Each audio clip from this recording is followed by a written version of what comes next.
Rescue, Chapter 4, Stealing Time.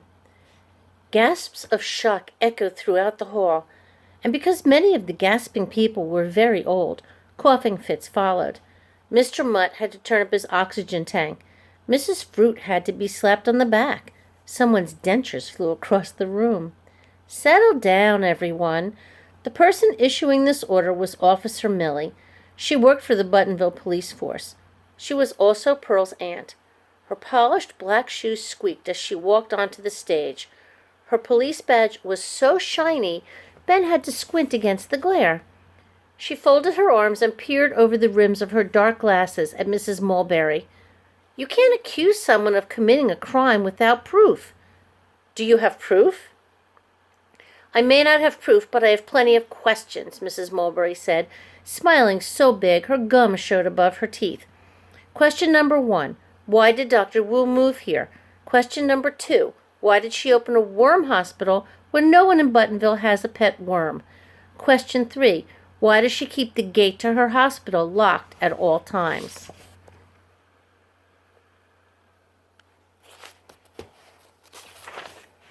Ben and Pearl looked at each other. They knew the answers, but didn't dare say anything. They'd signed contracts of secrecy, after all.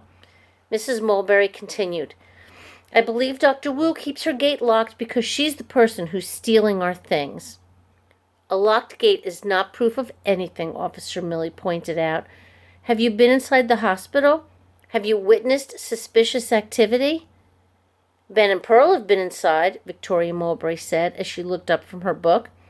Her blue braces sparkled with spit. They work at the hospital, so they'd know if Dr. Wu was stealing. Ben fidgeted on the bench. Things were moving in a bad direction, but at least no one had mentioned a dragon. Officer Millie slid her glasses down her nose and looked directly at Ben and Pearl. Have either of you seen any of the stolen items inside Dr. Wu's worm hospital? No, Ben and Pearl answered, which was the 100% truth. They'd seen all sorts of other stuff, like a leprechaun with a head cold, a Sasquatch with foot fungus, and a red-headed man with a tail, but no missing toaster, spatula, garbage can, mailbox, or fork. Dr. Wu isn't a thief, Ben added so loudly that his voice echoed off the walls. He thought Dr. Wu was amazing. She'd given him 2 certificates of merit, which he tucked into his sock drawer. She'd never steal. She's a nice person. Her dragon, however, was another matter entirely. Mrs. Mulberry snorted. How do we know she's nice? We've never met her. If my grandson says she's a nice person, then she's a nice person, Grandpa Abe said. He took off his canvas hat and pointed his cane at the stage.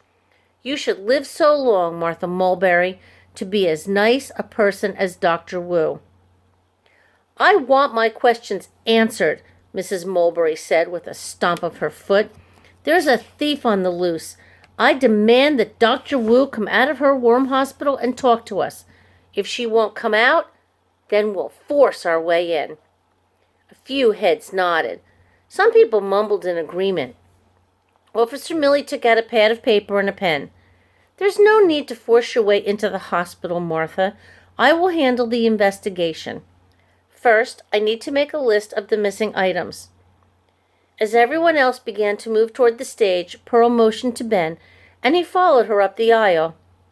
That Mrs. Mulberry is a pain in the rump, she said as soon as they'd stepped outside. Pearl, there's something I need to tell you. Ben closed the town hall door.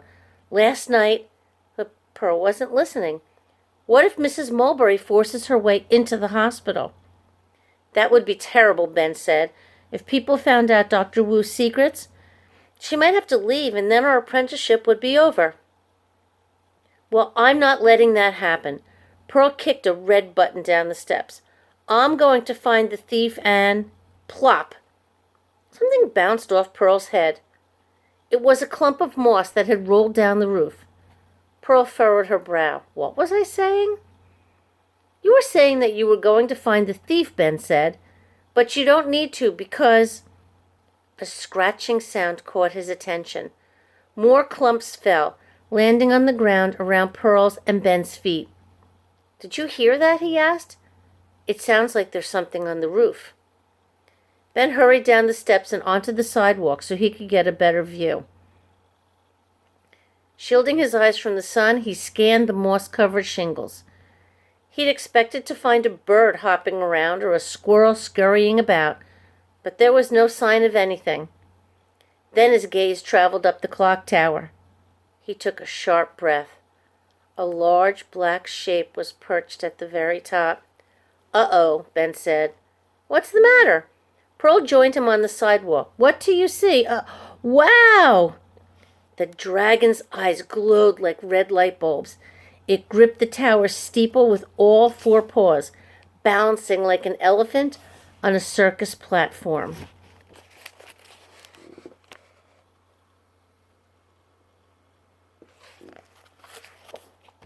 Ben looked around. Luckily, everyone was still inside the hall, talking to Officer Millie. "Hey," he called, waving. This was no time to be cautious. "Go away, shoo, before someone sees you." The dragon ignored Ben. It leaned over and gripped the clock's rim with its front paws. The tower trembled. Then the dragon bit down on the clock's shiny minute hand. "What's it doing?" Pearl asked. "It's stealing things that are made of metal," Ben said. With a shake of its head, the dragon ripped the hand free. Nuts and bolts sprang into the air, then bounced down the roof. "Hey," Ben yelled, "you better stop doing that!" The dragon unfolded its wings and took to the sky, the prize clamped in its mouth. "Wait a minute," Pearl said. "Does this mean—" "Yep," Ben said. "That's what I've been trying to tell you. The dragon is the thief." "But that's the dragon that lives on the hospital roof," Pearl said. "So if it's stealing things from Buttonville," she lowered her voice, "that means Mrs. Mulberry is right. Dr. Wu is responsible." "What are you two looking at?" Both Ben and Pearl cringed. Victoria Mulberry had sneaked up like a silent something. After squeezing between them, she pushed her thick glasses up her nose and stared at the sky. The dragon was still in view, its wings flapping gracefully. "Holy cow," Victoria said. "That looks like a dragon." Ben laughed nervously. "What are you talking about? I don't see anything." "Up there," Victoria pointed. The creature swooped in a circle, then disappeared behind the tall treetops that surrounded Buttonville. That looked exactly like a dragon. A story formed in Ben's mind. He was good at making up stories on the spot. It was like a superpower. "It was a helicopter designed to look like a dragon. It's a top-secret project my father's working on. He's in military intelligence. You can't say anything about it, or you'll compromise our nation's security." He tried to sound serious. Pearl nodded. "Yup, that's right. Military intelligence." Victoria scratched her freckled nose. "You're making that up." She said, "My mother told me your father's a lawyer. She said your parents are getting a divorce and that's why you came to stay with your grandfather." Ben hated that D word. He stuck his hands into his pockets and turned away. "That's a rotten thing to say," Pearl told Victoria. "Why do you have to be so mean?" Victoria frowned.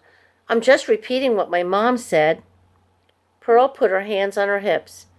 "Maybe your mom should mind her own business." "My mom says the truth is everyone's business." "The truth? You want to talk about the truth?" Pearl's cheeks turned red. She stuck her face right up to Victoria's. "Well, guess what, Victoria?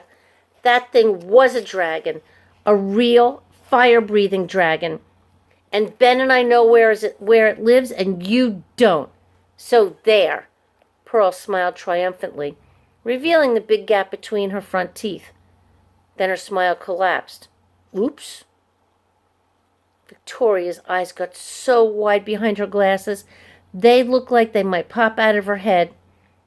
She ran up the town hall steps and burst through the door. "Mom!" she hollered. "Drat," Pearl mumbled. "Guess I shouldn't have told her that." "Of course you shouldn't have." Ben's voice cracked. He appreciated the fact that Pearl had stood up for him. They'd only known each other for a few days. But why'd she have to spill one of their secrets? We'd better go warn the doctor.